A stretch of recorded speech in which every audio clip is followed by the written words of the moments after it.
Hey everybody, welcome back to 90 and Out. I'm your host, Timothy Holt, and today we're looking at the action-packed chapter of chapter 14 in the Gospel according to Mark.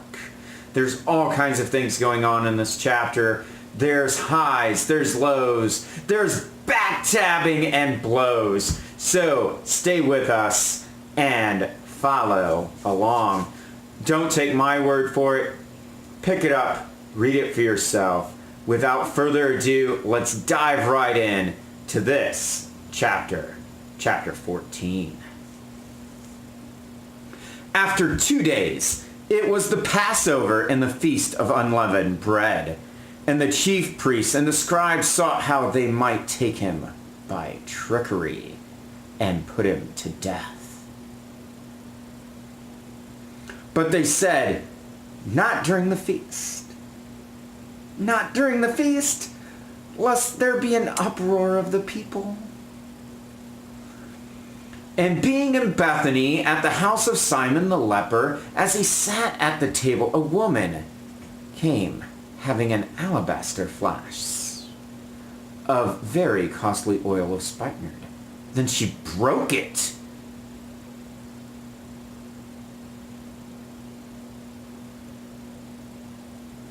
and poured it on his head?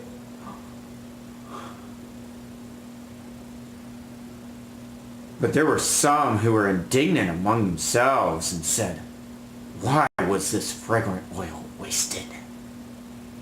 For it might have been sold for more than 300 denarii. And they criticized her sharply. But Jesus said, "Let her alone. Why do you trouble her? She has done a good work for me. For you have the poor with you always, and whenever you wish, you may do them good. But me, you do not have always. She has done what she could. She has come before her to anoint my body for burial. Assuredly, I say to you, wherever this gospel is preached in the whole world, what this woman has done will also be told as a memorial to her." Then Judas Iscariot, one of the 12, went to the chief priests to betray him to them. And when they heard it, they were glad and promised to give him money. So he sought how he might conveniently betray him. Now on the first day of unleavened bread, when they killed the Passover lamb, the disciples said to him, "Where do you want us to go and prepare that we may eat the Passover?" And he sent out 2 of his disciples and said to them, "Go into the city, and a man will meet you carrying a pitcher of water. Follow him.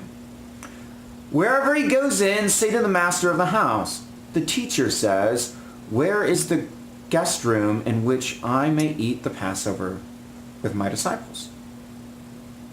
Then he will show you a large upper room, furnished and prepared. There make ready for us." So the disciples went out and came into the city and found it just as he had said to them, and they prepared the Passover. In the evening he came with the 12. Now, as they sat and ate, Jesus said, "Assuredly, I say to you, one of you who eats with me will betray me." And they began to be sorrowful, and to say to him one by one, "Is it I?" Another said, "Is it I?" He answered and said to them, "It is one of the 12 who dips with me in the dish. The Son of Man indeed goes, just as it is written of him. But woe unto that man by whom the Son of Man is betrayed. It would have been good for that man. It would have been good for that man if he had never been born." And as they were eating, Jesus took bread, blessed, and broke it, and gave it to them and said, "Take, eat. This is my body." Then he took the cup, and when he had given thanks, he gave it to them, and they all drank from it. And he said to them, "This is my blood of the new covenant, which is shed for many. Assuredly, I say to you, I will no longer drink of the fruit of the vine until that day that I drink it in the new kingdom of God." And when they had sung a hymn, they went out to the Mount of Olives. Then Jesus said to them, all of you will be made to stumble because of me this night. For it is written, I will strike the shepherd, and the sheep will scatter. But after I have risen, I will go before you to Galilee. Peter said to him, even if all are made to stumble, yet I will not. Jesus said to him, assuredly, I say to you, that today, even this night, before the rooster crows twice, you will deny me 3 times. But he spoke more vehemently, if I have to die with you, I will not deny you. And they all said likewise. Then they came to a place which was named Gethsemane, and he said to his disciples, sit here while I pray. And he took Peter, James, and John with him, and he began to be troubled and deeply distressed. Then he said to them, my soul is exceedingly sorrowful, even to death. Stay here and watch. He went a little further and fell on the ground and prayed that if it were possible, the hour might pass from him.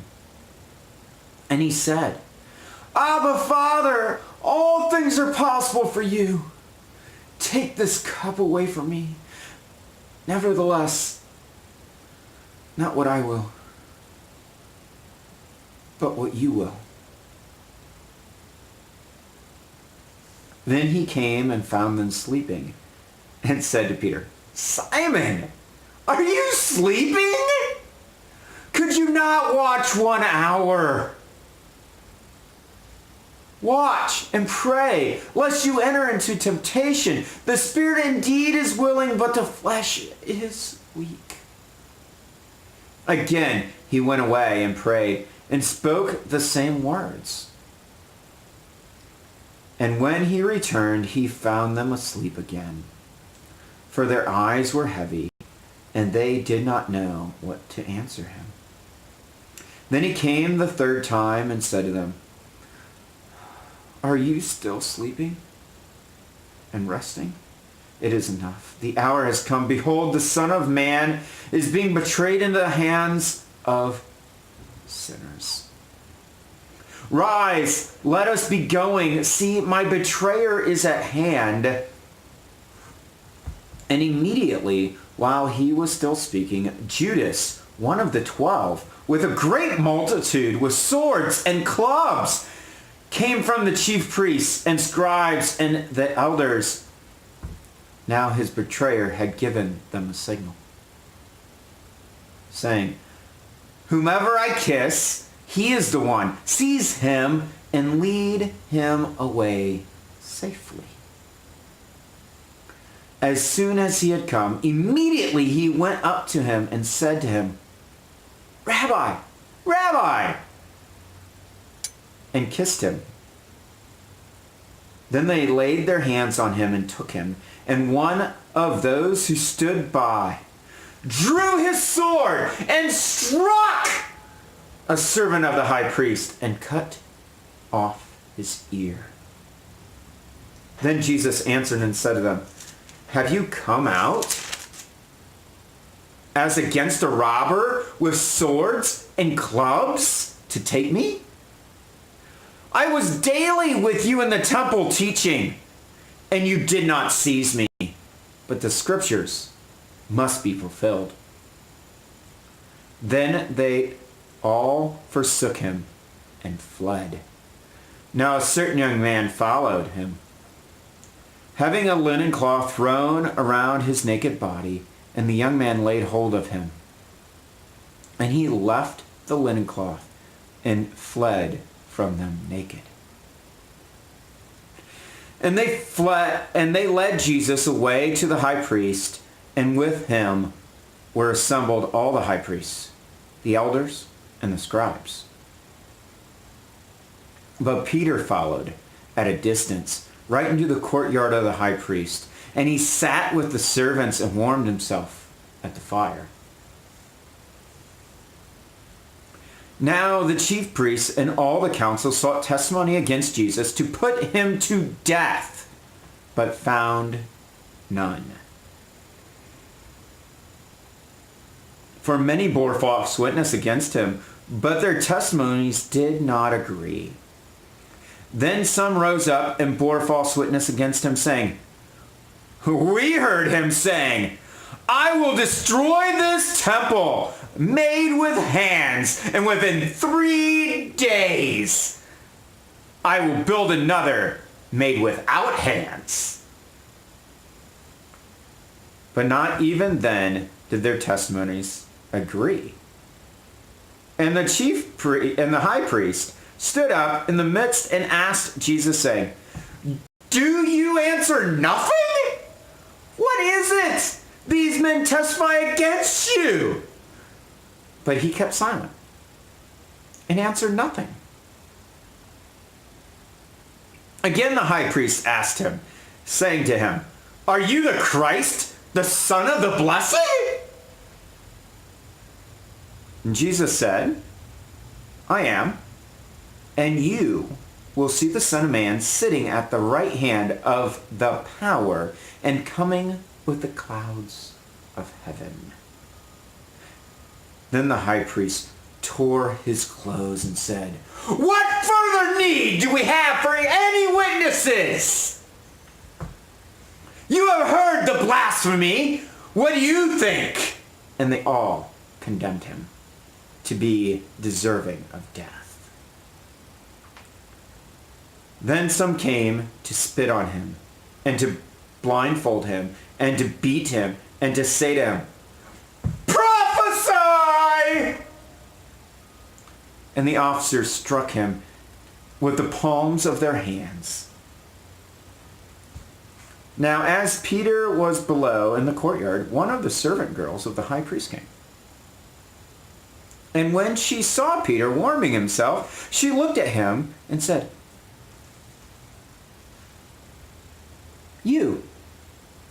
You also were with Jesus of Nazareth."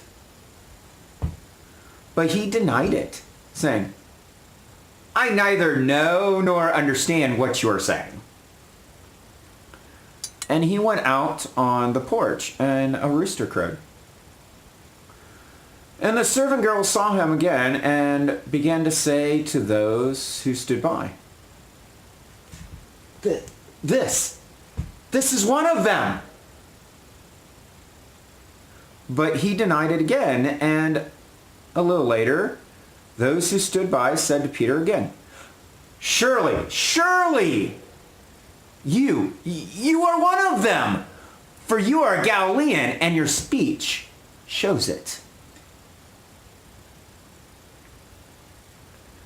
Then he began to curse and swear, "I do not know this man of whom you speak."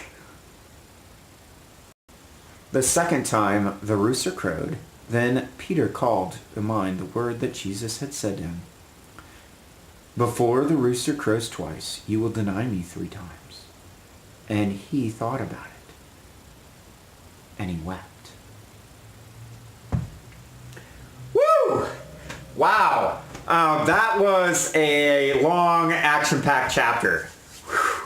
Peter is crying. Jesus is being beaten to a bloody pulp with screaming lunatics. Wow.